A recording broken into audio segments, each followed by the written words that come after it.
96 dan 100,2 FM Pro 1 RRI Mamuju, kanal informasi dan inspirasi.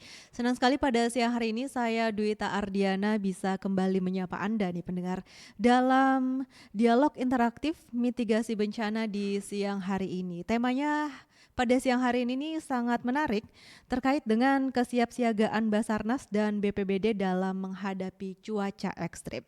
Siang hari ini telah hadir di studio bersama kami ada Bapak Aswandi SE yang merupakan Kasih Operasi dan Siaga Basarnas Mamuju. Selamat siang Bapak.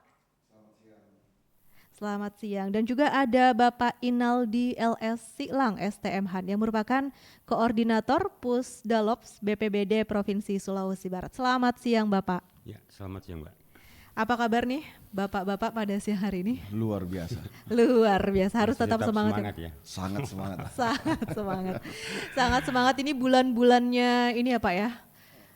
Mulai hujan, intensitas hujan mulai sering begitu. Benar. Kita harus semangat karena sudah disambut sama badai kemarin siang. Sudah disapa disambut sama badai. Jadi kita harus semangat.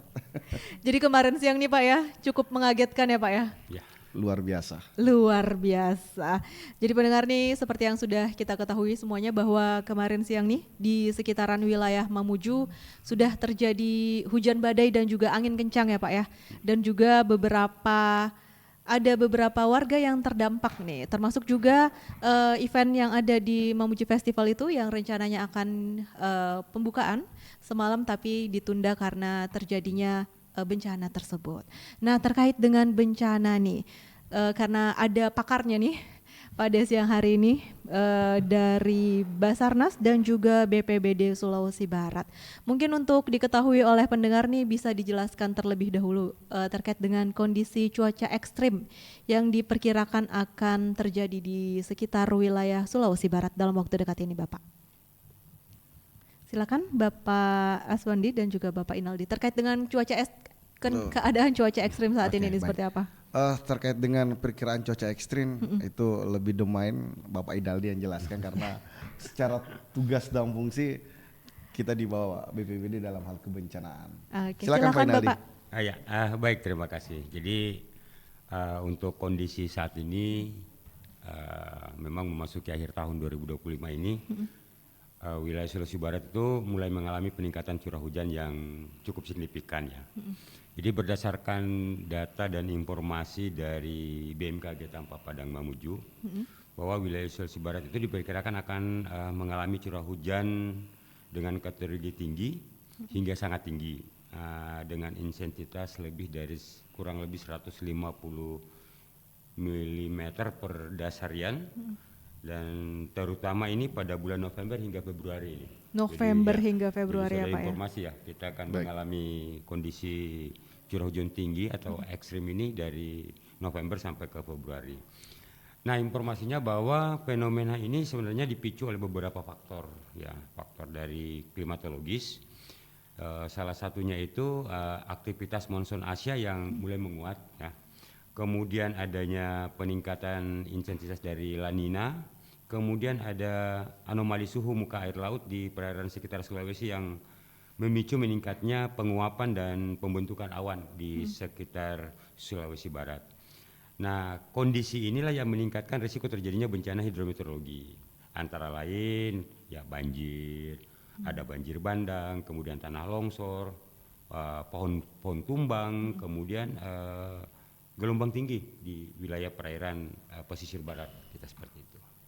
Gelombang tinggi ini tadi sudah disebutkan ya Pak ya, ada terkait dengan aktivitas mention Asia dan juga ada La Nina ya Pak ya. La Nina. Nah, jadi kalau yang terjadi kemarin nih Pak seperti apa? Ya, kalau yang terjadi kemarin memang bagian daripada penguatan dari faktor-faktor yang disebutkan tadi. Yang memicu terjadinya angin kencang ya di wilayah Mamuju khususnya ya kemarin terjadi. Dan memang ini kita sudah mewaspadai dari beberapa bulan sebelumnya dan ini informasi dari BMKG dan memang baru terjadi kemarin ya. Namun kejadian ini sebenarnya sudah terjadi di beberapa wilayah, bukan hanya di Mamuju, di wilayah Mamasa, Majene, ya, Polewali Mandar, Mamuju Tengah sampai ke Pasangkayu itu sudah mengalami kejadian-kejadian yang memang luar biasa seperti itu. Jadi hampir rata ya Pak ya di seluruh daerah yang ada di Sulawesi Barat. Nah pendengar, saya mengajak Anda yang ingin bergabung bersama kami dalam dialog interaktif mitigasi bencana dengan topik kesiapsiagaan Basarnas dan BPBD dalam menghadapi cuaca ekstrim, langsung boleh menghubungi kami di nomor 0426 2322 443 atau di WhatsApp melalui nomor 0822 96090996 dan siaran kami juga dapat Anda saksikan secara langsung di Facebook RRI Mamuju. Nah, tadi kita sudah mendengar secara singkat ya Pak ya dari Bapak Inaldi terkait dengan faktor-faktor yang mempengaruhi terjadinya kemarin nih dan juga yang akan datang dari bulan November hingga Februari. Berarti itu puncaknya Pak, November hingga Februari atau seperti apa? Puncaknya ya. Nah, mengantisipasi puncak dari intensitas hujan yang tinggi sampai sangat tinggi ini, apakah sudah ada langkah-langkah yang disiapkan oleh Basarnas, Pak? Oke, baik. Tentunya dalam mengantisipasi cuaca ekstrim yang memang tiap tahunnya ini sudah siklus mungkin langganan ya kata Rinaldi yang kita tidak bisa tahu hanya besarannya saja, itu menjadi siklus. Yang pertama kami selalu memperkuat koordinasi pada stakeholder, khususnya BPBD sebagai leading sektor pada kebencanaan dan Basarnas pada proses evakuasi atau pertolongan. Yang selanjutnya kami memperkuat juga informasi ke media-media, baik itu media-media lokal atau media-media manapun ataupun di masyarakat terkait dengan informasi-informasi awal, karena itu yang selalu kami terlambat untuk menerima informasinya dan dianggap kadang kita terlambat merespon. Tapi itu informasi awal yang selalu kolapsnya di situlah, tidak pernah real time kita temukan. Selanjutnya secara internal kami sudah menyiapkan personil, tentunya standby 1x24 jam. Terus kami memperkuat dari segi alut kebutuhan. Selanjutnya banyak ya Pak, banyak ya Mbak ya. Saat ini kecelakaan di laut banyak juga kejadian, terus di darat dari longsor, terus banjir angin dan lain-lain yang sudah ini, terus pohon tumbang dan lain-lain. Kami sudah menyiapkan semua dari segi peralatannya, khususnya peralatan-peralatan investigasi atau penanganan khusus yang bisa saja terjadi kecelakaan kendaraan akibat ketimpa pohon, tabrakan dan lain-lain. Dan kami sudah menyiapkan semua. Dan saat ini juga untuk mempercepatan penanganan dalam tahap evakuasi, secara lisan kami sudah sepakat juga dengan BPBD, dengan beberapa stakeholder bahwa kalau kita lihat Kabupaten Mamuju, kita selalu terpotong antara Kecamatan Mamuju dan ke bawah, mungkin kalau selalu terpotong oleh banjir dan tidak ada tim yang dari kota tidak bisa turun, tim yang dari bawah Basarnas Kaluku tidak bisa naik, sehingga jika masyarakat mencari daerah bawah mana BPBD atau mana kepolisian, tidak usah dicari, ada kami di bawah. Dan jika kami juga dicari di Mamuju, jangan cari kami di Mamuju, kami mau cover ke bawah. Jadi saat ini kita mulai melakukan percepatan itu untuk pertolongan dengan membagi wilayah-wilayah. Meskipun itu masih sampai Naldia, tapi itu sudah berjalan bagus dan kemarin sangat membantu. Sehingga tidak usah kita harus ada di mana, tapi bagaimana kita hadir semua sebagai pemerintah. Untuk sebagai bagian dari pemerintah Sulawesi Barat, begitu aja Pak. Jadi masyarakat belum banyak yang tahu mungkin ya Pak ya terkait dengan pembagian itu ya? Iya, tapi secara pertolongan kami lakukan semua. Cuma kan kadang beberapa mungkin cari kenapa ini tidak hadir, kenapa ini tidak hadir. Jadi kesempatan ini kesempatan baik kami sampaikan. Yang jelas tim SAR itu atau tim SAR gabungan ada di situ, itu sudah sebagai perwakilan atas nama pemerintah, kita sudah di situ karena tidak bisa kita mengakses semua dengan keadaan sekarang tertutup di mana, tertutup di mana. Yang ada ketika kota menjadi pusat, semua terfokus ke kota dan daerah bawah mungkin daerah Kaluku atau daerah mana yang kena, kita akan terjebak dan tidak ada yang bisa menyelamatkan secara cepat. Seperti itu. Dan cukup rutin juga ya Pak ya untuk di wilayah tersebut itu? Sangat. Banjir ya? Itu bersamaan Mbak, jadi bersamaan ketika Kaluku kena, Mamuju kena, itu selalu bersamaan itu. Pokoknya kalau hujan terjadi sehari semalam pasti besoknya ada banjir gitu ya Pak ya? Pasti banjir. Mungkin nanti dari masyarakat juga harus ada antisipasi lebih lanjut nih dari masyarakat masing-masing ya Pak ya untuk mengantisipasi hal tersebut juga. Iya betul sekali. Nah tadi sempat disinggung juga terkait lambat respon. Padahal nih Basarnas nih selalu siap siaga nih ya Pak ya. Betul sekali. Untuk mengantisipasi tanggapan tersebut seperti apa nih Pak?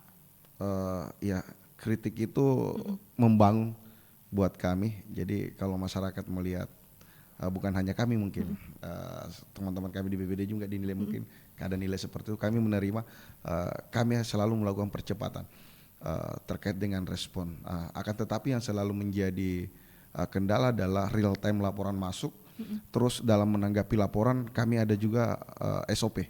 Apakah ini masuk di ranahnya kepolisian misal, apakah ini masuk di ranahnya Damkar atau ranahnya Basarnas. Itu kadang yang tidak dipahami oleh sebagian kecil masyarakat sehingga melihat oh ini terlambat datang, ini terlambat datang.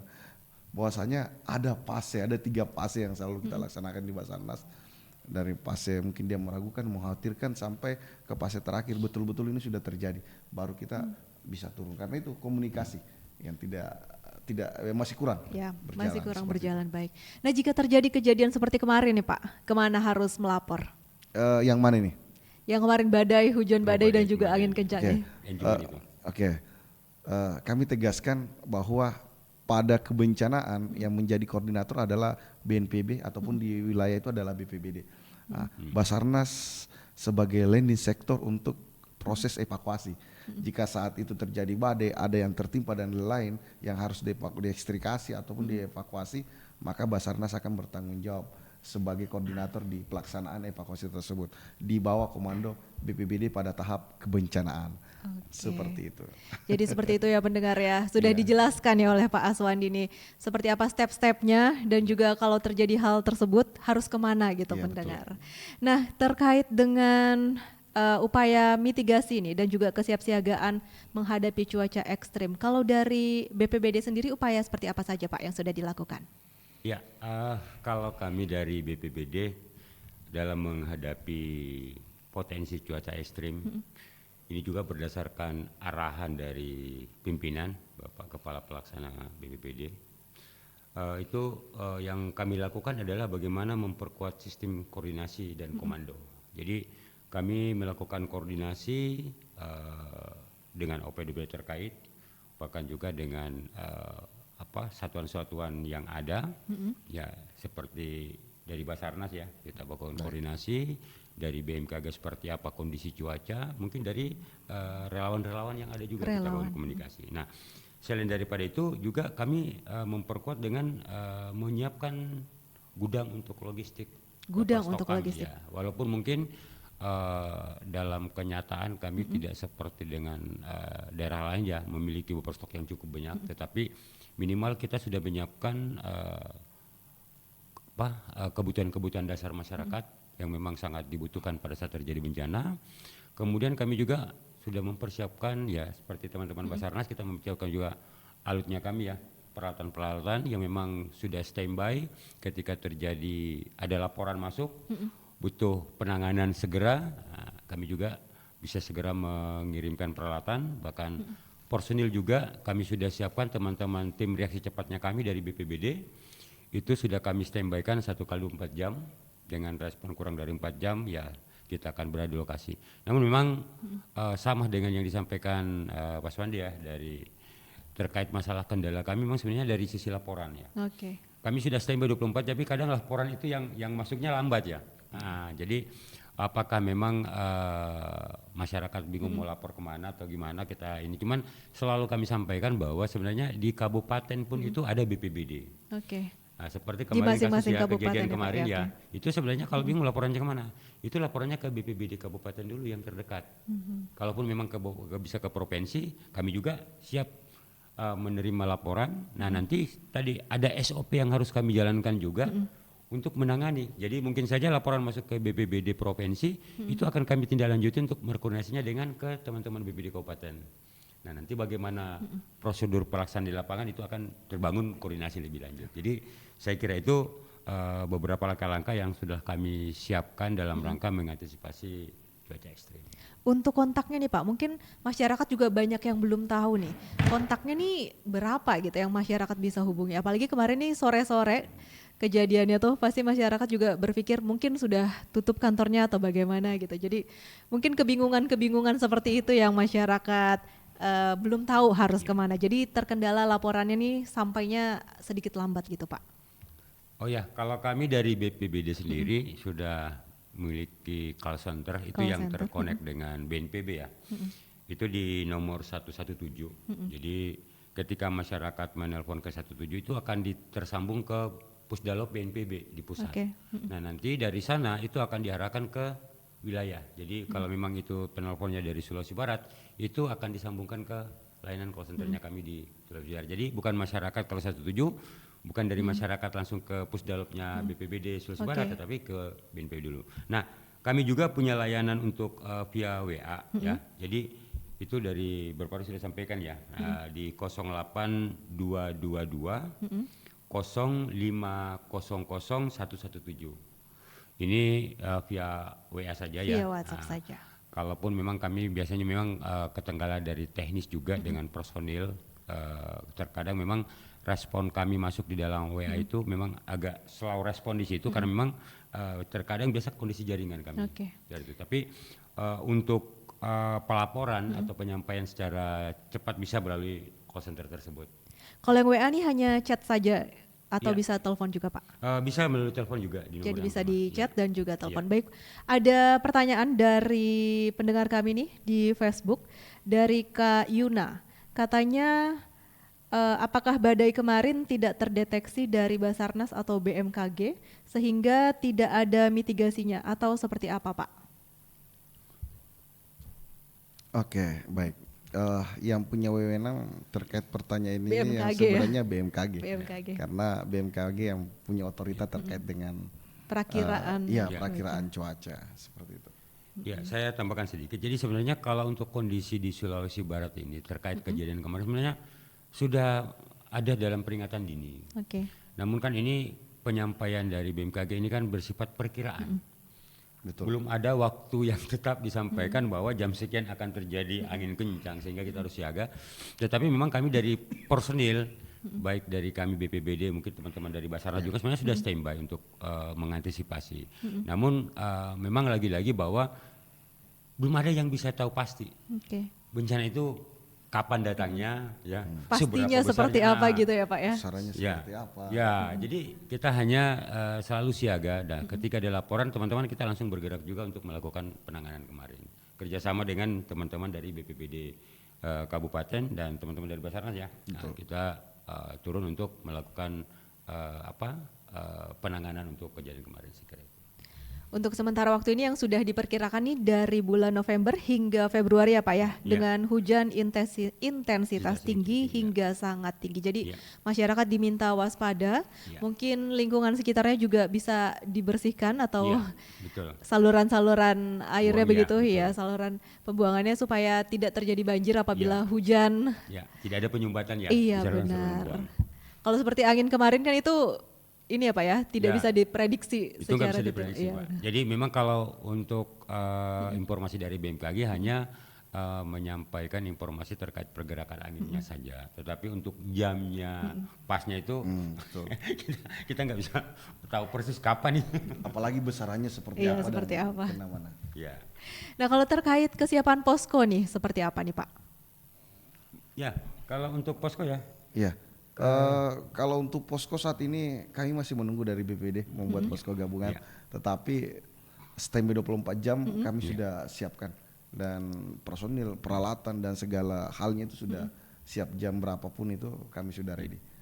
Kalau masalah posko, nah kembali ke Pak Inaldi. Silakan Pak Inaldi. Pak Inaldi yang punya posko masalahnya. Ya kalau untuk posko dengan kondisi ini sebenarnya kita sudah siap ya. Dari awal kami sudah siapkan posko di kantor kami di BPBD dengan mempersiapkan juga tim reaksi cepat dengan peralatan-peralatan yang kami miliki itu kita sudah standby-kan. Sementara juga kami masih berproses dalam membuat surat edaran ya untuk kesiapsiagaan untuk siaga darurat hidrometeorologi untuk kami sampaikan ke pemerintah kabupaten untuk bagaimana menyiapkan juga. Jadi sebelum kami sementara menyiapkan untuk surat edaran ini, kami sudah melakukan langkah-langkah untuk mengantisipasi dengan membentuk atau mengaktifkan kembali pos komando untuk siaga darurat khusus kami di BPBD ya. Nah, dan kedepannya kita akan mengaktifkan kembali yang namanya posko terpadu ya. Posko Itu terpadu. setiap tahun memang kita buat itu posko terpadu dengan melibatkan semua stakeholder ya, baik dari teman-teman Basarnas maupun dari OPD-OPD terkait. Itu kita akan berposko bersama untuk mengantisipasi. Cuman kami lagi menunggu surat edaran itu, surat keputusan terkait masalah penetapan status siaga darurat. Kira itu Mbak. Oke. Apakah dipusatkan di titik-titik tertentu atau seperti apa nanti Pak? Ya, kalau untuk pemusatan kami melakukan koordinasi dengan teman-teman di kabupaten untuk mengantisipasi di wilayah masing-masing. Karena terus terang kami provinsi tidak punya wilayah ya. Tapi kami sifatnya adalah bagaimana mengkoordinasikan dan mengkomunikasikan kejadian-kejadian, dan ketika pun teman-teman di kabupaten membutuhkan bantuan lebih cepat, kami dari BPBD provinsi akan segera merespon. Walaupun juga tanpa mungkin informasi, ketika memang kami dapatkan informasi dan butuh penanganan cepat, itu ya kami juga akan segera ke lokasi dan langsung berkomunikasi dengan teman-teman yang lain, ya baik Basarnas maupun dari teman-teman OPD yang lain, seperti itu. Oke, baik. Ada pertanyaan lagi nih Pak dari pendengar kita di Facebook. Tadi terkait dengan ini nih Pak, call centernya nih. Ya.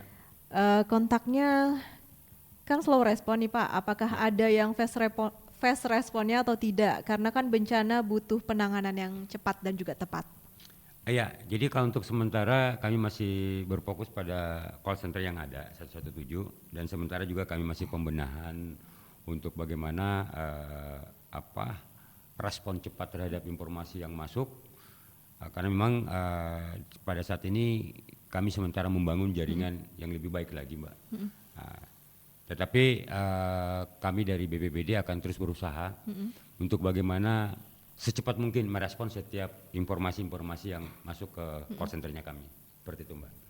Jadi sebisa mungkin ini diupayakan Betul. secepat mungkin ya bisa teratasi nih, apalagi kebutuhan masyarakat ini ya Pak ya. Oke. Ada yang mau ditambahkan dari Pak Suwandi? Baik, terkait dengan call center, Basarnas juga punya call center 115, itu bebas pulsa, silakan teman-teman bisa diakses. Terpusatnya di Jakarta, di kantor pusat Basarnas, dan jika dilaporkan daerah mana yang terkena musibah atau kecelakaan, maka langsung dibantu untuk disambungkan ke daerah tersebut. Di luar dari situ kami juga punya nomor telepon WhatsApp ataupun telepon biasa. Bisa saya sebutkan? Boleh, silakan. Ya. Di 0811 422 115. Ini nomor telepon dan nomor WA yang 24 jam ada di genggaman petugas call center Basarnas. Karena itu Persip harus dia pegang, jadi insya Allah pas respon. Dan jika teman-teman juga yang mau melapor yang berkaitan dengan kebencanaan, kami selalu menyambungkan juga ke BPBD, karena komunikasi kami ke BPBD kemana itu tidak ada hentinya juga, karena mana mungkin di share nomor pimpinan, kami langsung kontak ke pimpinan. Jadi sama juga dengan BPBD kalau menerima informasi yang tidak ditahu nomornya Basarnas, masuk ke BPBD juga langsung hubungi pimpinan juga. Jadi saya rasa tidak ada masalah saat ini terkait dengan informasi, yang jelas menginformasikan saja. Jangankan untuk BPBD dengan Basarnas, untuk masyarakat Mamuju, laporkan saja kantor polisi, polisi pasti akan menyambungkan ke kami. Laporkan saja ke Koramil mungkin atau di mana, atau ke kepala desa atau Pak Camat. Ini sudah terintegrasi sebenarnya, sudah dibangun sama pemerintah kita di Sulawesi Barat ataupun di Mamuju atau di kabupaten lainnya, itu sudah terkoneksi karena sudah sering nih kejadian yang kita sudah saling kenal, secara hubungan emosional sudah terbangun.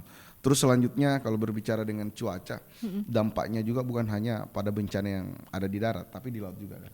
Angin ini bisa mengenai kapal-kapal juga itu memiliki darurat informasi yang bisa kami tangkap tanpa harus melaporkan. Jika secara standar mereka memiliki, baik itu mereka membawa IPOP atau ILT. Jadi itu sistem informasi via satelit. Jika itu darurat, apakah itu tenggelam, terbakar atau kena air atau guncangannya keras, maka langsung memancar ke satelit, satelit Meosar, dan Meosar melempar ke stasiun bumi yang Basarnas miliki, dan langsung masuk otomatis ke call center kantor mana yang kena, yang terdekat di wilayah mana. Jadi informasi sebenarnya sudah sangat canggih saat ini. Oke. Iya. Sebelum kita berbicara lebih lanjut nih Pak terkait dengan yang di laut nih, terutamanya terkait dengan kapal yang banyak ya, seperti yang beberapa waktu lalu juga sempat terjadi beberapa kecelakaan kapal. Kita jeda sejenak dulu Bapak. Boleh. Oke, baik pendengar, kita jeda sejenak. Namun Anda jangan kemana-mana dan saya akan kembali mengajak Anda untuk berinteraksi bersama kami nanti di nomor 0426 2322 443 atau di WhatsApp di nomor 0822960996. Bencana sering datang tanpa peringatan, tapi kini teknologi bisa membantu kita lebih siap. Salah satunya lewat aplikasi resmi BMKG dan BNPB yang bisa diunduh di ponsel. Dengan aplikasi BMKG, kita bisa menerima peringatan dini gempa, tsunami, hingga perakiraan cuaca secara cepat dan akurat. Notifikasi akan langsung muncul di layar, memberikan kita waktu berharga untuk menyelamatkan diri. Sementara, aplikasi BNPB, Inaris, dan Info Bencana memberikan peta rawan bencana, panduan evakuasi, hingga lokasi posko darurat terdekat. Informasi ini penting untuk menentukan langkah aman bagi keluarga. Ingat, satu notifikasi kecil bisa menyelamatkan nyawa. Jadi, pastikan ponsel Anda sudah terpasang aplikasi resmi BMKG dan BNPB. Teknologi ada di genggaman. Mari gunakan untuk menjaga keselamatan. Siaga lewat aplikasi, selamatkan keluarga tercinta.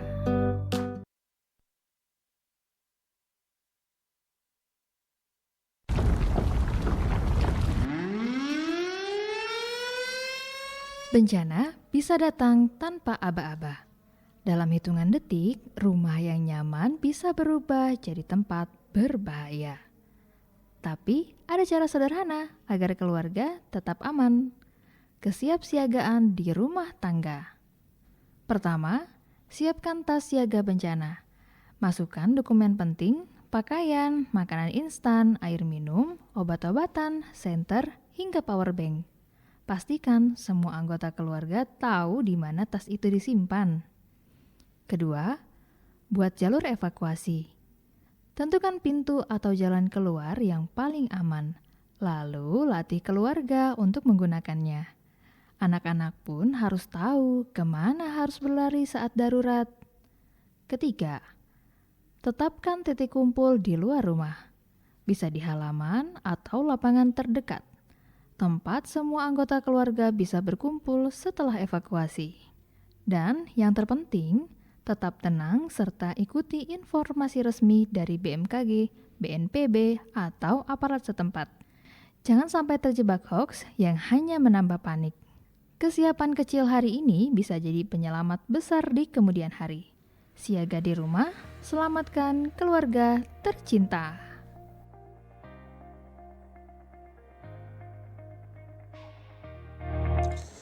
Aduh, ternyata nggak bener ya info ini. Mana aku udah share link ke grup lagi. Hapus aja deh. Semoga aja belum ada yang lihat. Kenapa sih? Pagi-pagi udah ribet. Ini nih, tadi aku share link berita ke grup tapi ternyata beritanya hoax. Kan jadi nggak enak. Makanya, kalau mau share berita cari sumber yang bener dong. Jangan portal sembarangan. Kalau aku sih referensinya ini nih, rri.co.id. Infonya lengkap, ada berita update tentang Jakarta, Nusantara dan dunia. Dan yang terpenting, berita-beritanya dijamin bener dan bukan hoax. Apa tadi? rri.co.id? Wah, iya nih, lengkap ya infonya. Ada juga berita foto, video, infografis, dan bisa sambil streaming RRI juga. Wah, mantep sih ini. Pokoknya update berita tentang daerah kita yang benar alias anti-hoax ya di rri.co.id. rri.co.id, sumber terpercaya dan teraktual. RRI Digital. Nikmati kemudahan interaksi, partisipasi, dan kolaborasi dengan RRI Digital. Interaksi, dengar dan saksikan siaran langsung kami, daftarkan akun kamu, dan mulailah berinteraksi di setiap program dan konten kami. Partisipasi, kreasikan konten kamu dengan berita, podcast, vlog, film, musik, dan playlist. Kolaborasi, kami mengajak berbagai komunitas untuk berkembang bersama melalui digital platform. RRI Digital. Sekarang menghadirkan terobosan baru, Workspace Platform dan Online Learning Platform dengan fasilitas-fasilitas unggulan, monitor impact dan outcome, meeting online, video conference, dan library. RRI Digital menghadirkan fitur-fitur untuk peningkatan interaksi, partisipasi, kolaborasi, workspace, dan learning.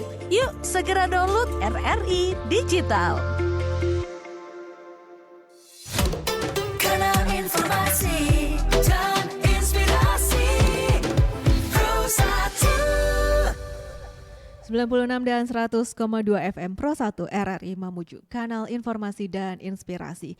Kembali lagi nih, balik lagi masih bersama saya Dwita Ardiana dalam dialog interaktif mitigasi bencana dengan topik kesiapsiagaan Basarnas dan BPBD dalam menghadapi cuaca ekstrim. Saat ini kami masih bersama Bapak Aswandi yang merupakan Kasih Operasi dan Siaga Basarnas Mamuju dan juga Bapak Inaldi LS Siklang yang merupakan Koordinator Pusdalops BPBD Provinsi Sulawesi Barat.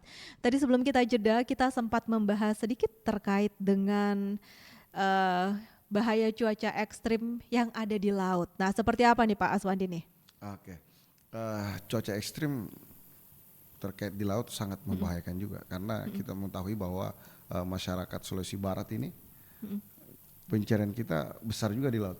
Banyak nelayan kita Banyak ya Pak nelayan kita di laut. Nah, untuk memitigasinya yang pertama kami himbau kepada seluruh nelayan-nelayan bahwa tetap memonitor informasi cuaca dari yang dikeluarkan BMKG, baik itu melalui RRI Pro 1 Mamuju, terus melalui media sosial atau platform-platform lainnya.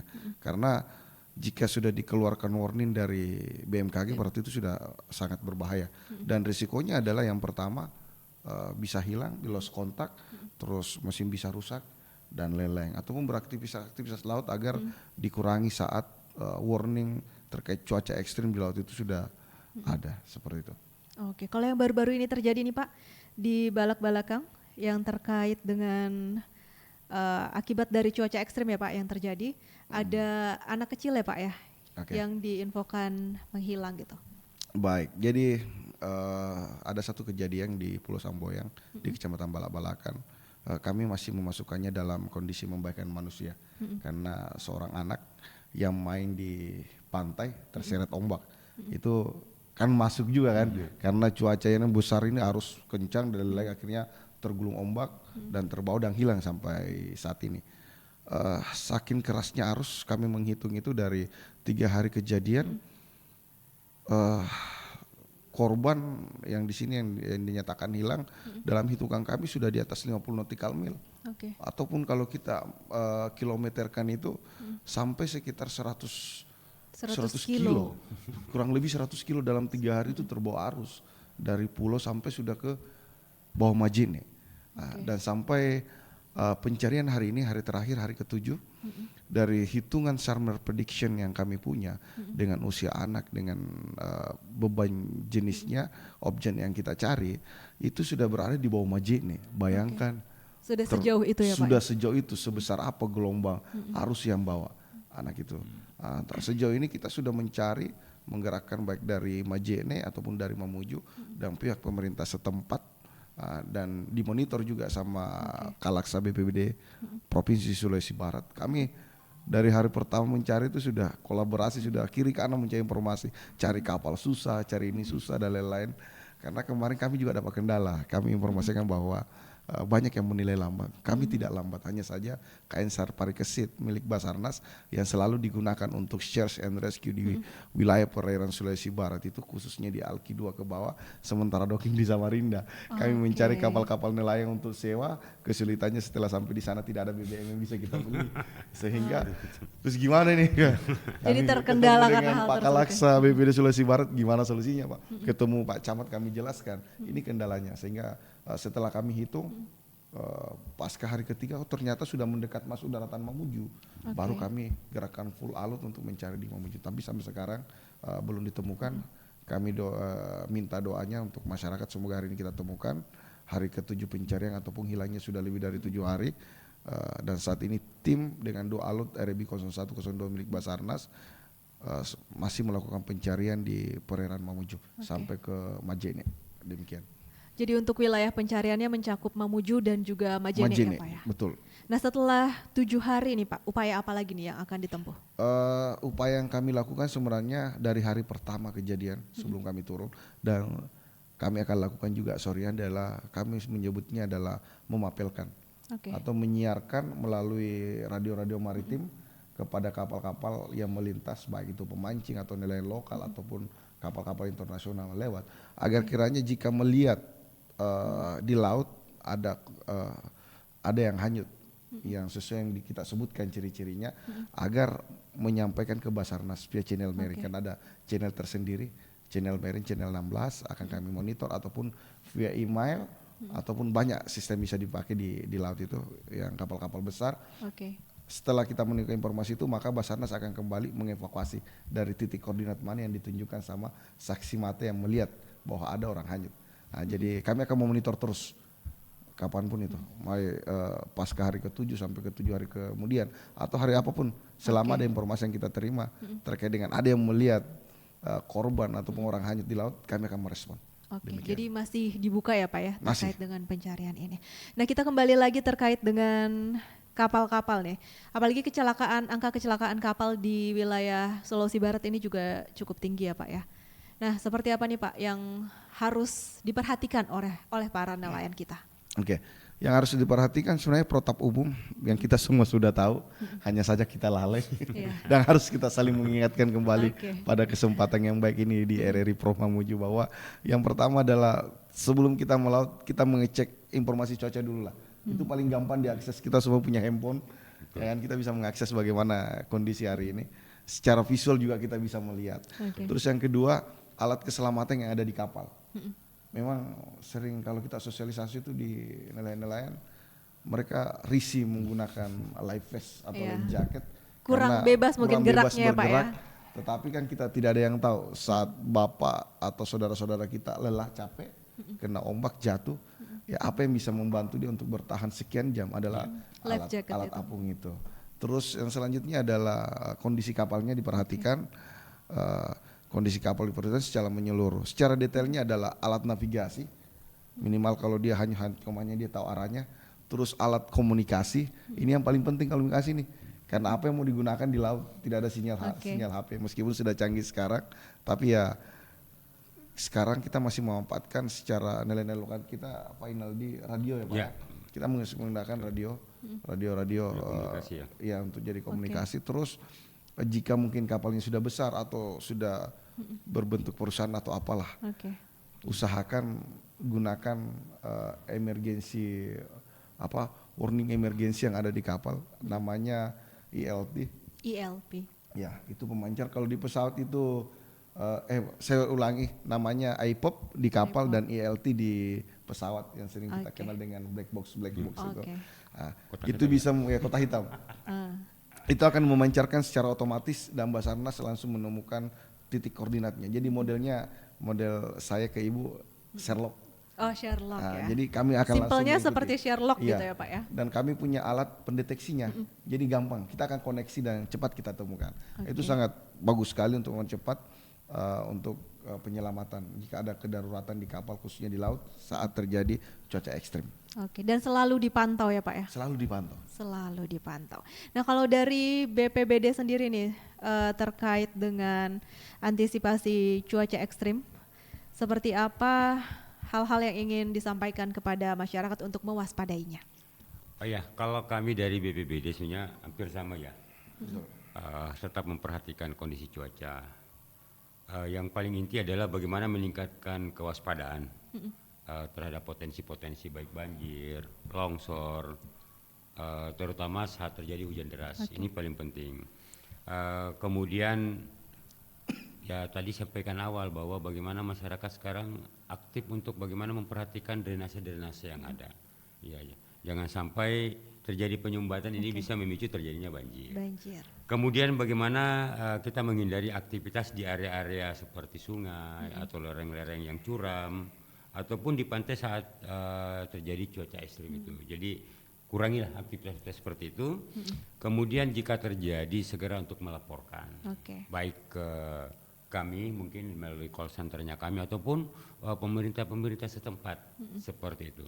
Karena memang betul disampaikan Pak Suwandi bahwa sebenarnya kalau kami bukan hanya dari call center ya, nomor-nomor pribadi pun sebenarnya kami sudah terkoneksi satu dengan yang lain. Jadi seperti kami menerima kemarin laporan yang hilang iya, kami tahu bahwa ini adalah kewenangan dari teman-teman Basarnas, kami meneruskan ke teman-teman Basarnas. Begitu juga teman-teman Basarnas ketika dapat laporan kejadian bencana, itu mereka langsung menyampaikan kepada kami juga. Nah, terus nanti bagaimana komunikasi selanjutnya, mungkin apakah kita bersama-sama untuk ke lokasi bencana atau seperti apa itu akan kami komunikasi lanjut. Tapi sebenarnya untuk membangun komunikasi dari awal kita sudah memang terbangun komunikasi satu dengan yang lain. Jadi bukan hanya melalui call center yang kami miliki, tetapi juga nomor-nomor pribadi kami sebenarnya. Tapi yang lebih ya lebih lancar itu nomor-nomor pribadi sebenarnya ya. Karena, lebih cepat ya Pak ya? Iya, responnya lebih cepat seperti itu.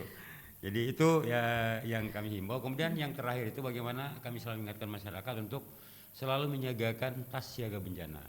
Jadi tas siaga yang mana tas ini berisi dokumen-dokumen penting, kemudian peralatan-peralatan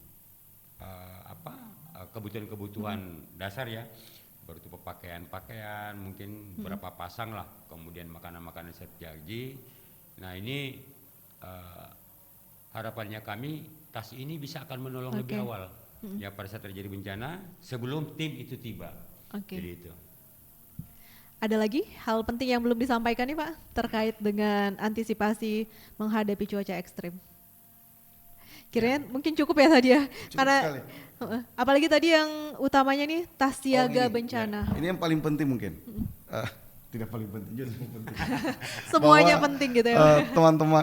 Teman-teman atau saudara-saudara kita seluruh masyarakat Sulawesi Barat, jangan panik. Jangan panik. Karena yang dari pengalaman saya dari tempat ke tempat lainnya, dari kejadian-kejadian lainnya, kebanyakan bahwa yang banyak mengambil korban jiwa itu adalah kepanikan. Baik itu saat menerima informasi belum pastinya sudah panik, ataupun saat mendapatkan panik sehingga logika kita untuk berpikir dan menyelamatkan diri itu hilang ya kan, sehingga kita melakukan apa saja yang di depan mata kita. Jadi jangan panik, tetap berpikir positif dan ambil langkah yang menurut teman-teman ataupun Bapak Ibu semua tepat. Demikian itu aja mungkin dari saya sebagai saran terakhir. Oke, silakan Pak Inaldi. Untuk terakhir juga ini barangkali ya, kami dari BPBD. Jadi kami akan terus berupaya untuk bagaimana bisa merespons secara cepat ya setiap informasi-informasi yang masuk kepada kami. Tentu kami BPBD tidak bisa bekerja sendiri tanpa dukungan dari pihak-pihak yang lain ya. TNI, Polri, Basarnas, OPD yang lain, ini kami sangat butuhkan komunikasi, apalagi masyarakat ya. Memang penting untuk bagaimana kita tidak panik pada saat kita menerima informasi. Tapi sebenarnya menghindari kepanikan, itu banyak bertanya bagaimana menghindari kepanikan. Caranya gampang sekali, harus mengetahui persis bagaimana kejadian itu, kita belajar. Saya kira tidak perlu kami BPBD Basarnas yang datang memberikan informasi, tapi saya pikir dengan di media sosial kita di YouTube dan segala macam itu informasi-informasi tentang kesiapsiagaan itu sudah banyak, tinggal kita membuka saja. Nah, intinya bahwa kita berharap kesiapsiagaan bukan sekedar slogan ya, tetapi bagaimana menjadi budaya yang harus ditanamkan agar Sulawesi Barat ini benar-benar menjadi provinsi yang tangguh terhadap bencana. Karena memang kita berada di wilayah yang memang memiliki risiko rawan bencana ya Pak ya. Seperti itu Pak. Bencananya. Baik, terima kasih banyak nih siang hari ini Bapak Aswandi dan juga Bapak Inaldi atas informasinya, dan juga tadi ada tips-tips nih ya untuk mengantisipasinya, dan juga yang penting nih jangan panik ya Pak ya. Jangan panik karena semuanya kalau panik nih jadi ada hal-hal lain yang justru terjadi. Itu sumber risiko ya. Sumber masalah yang selanjutnya malah ya Pak ya. Baik, terima kasih banyak atas waktu dan juga kesempatannya untuk siang hari ini. Nah pendengar, demikian dialog interaktif mitigasi bencana pada hari Kamis ini 30 Oktober 2025. Akhir kata saya Dwita Ardiana dan segenap tim redaksi yang bertugas pada siang hari ini mengucapkan undur diri dan wassalamualaikum warahmatullahi wabarakatuh.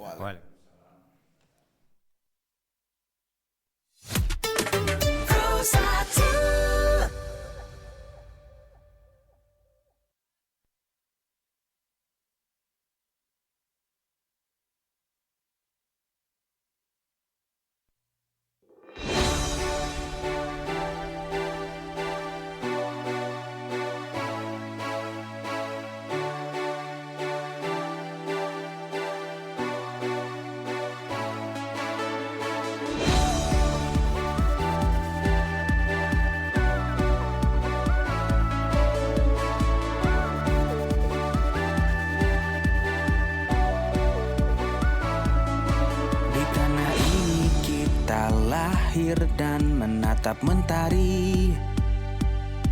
Di tengah warna-warni indahnya pelangi.